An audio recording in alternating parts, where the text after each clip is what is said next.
சிங்கமுகன் வருவதை அறிந்த கந்தவேல் தேரிலேறி புறப்பட்டார். முதலில் பூதப்படையினரை அழித்துவிட்டால் முருகனை வெல்வது எளிது என்று கருதினான் சிங்கமுகன்.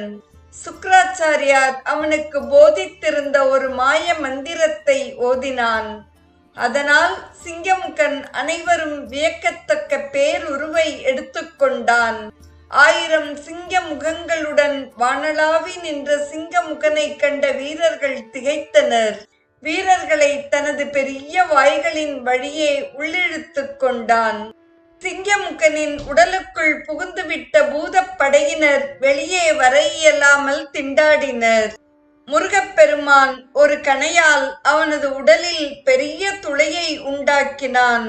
முதலில் அப்பெரிய துளையின் வழியே சிங்கமுகனின் உடலில் இருந்து அருவி வருவது போல் குருதி பெருக்கெடுத்து வழிந்தது. பின்னர் பூதப்படை வீரர்கள் அத்துளையின் வழியே கீழே குதித்தனர். அதற்கிடையில் வீரவாகு முதலான வீரர்களை மீட்டுக் கொணர திருவுள்ளம் கொண்டான் முருகன். அதன்படி முருகன் விடுத்த கணை உதயகிரிக்கு சென்று வீரர்கள் அனைவரையும் மயக்கத்திலிருந்து மீட்டு ஒரு புஷ்பக விமானத்தில் ஏற்றி வீரமகேந்திரத்திற்கு கொணர்ந்தது. அனைவரும் போர்க்களத்திற்கு திரும்பியதைக் கண்ட சிங்கமுகன் மிகுந்த சினத்துடன் போரிட்டான்.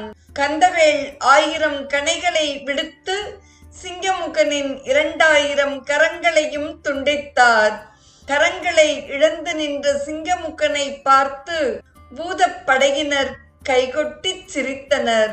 ஆனால் சிறிது நேரத்தில் வெட்டுப்பட்ட கரங்கள் முளைத்தன. குழந்தாய் முருகா, நீ எத்தனை முறை வெட்டினாலும் என் அங்கங்கள் மீண்டும் வளர்ந்துவிடும். நீ நல்ல பிள்ளையாக சிவபெருமானிடம் சென்றுவிடு என்றான் சிங்கமுகாசுரன்.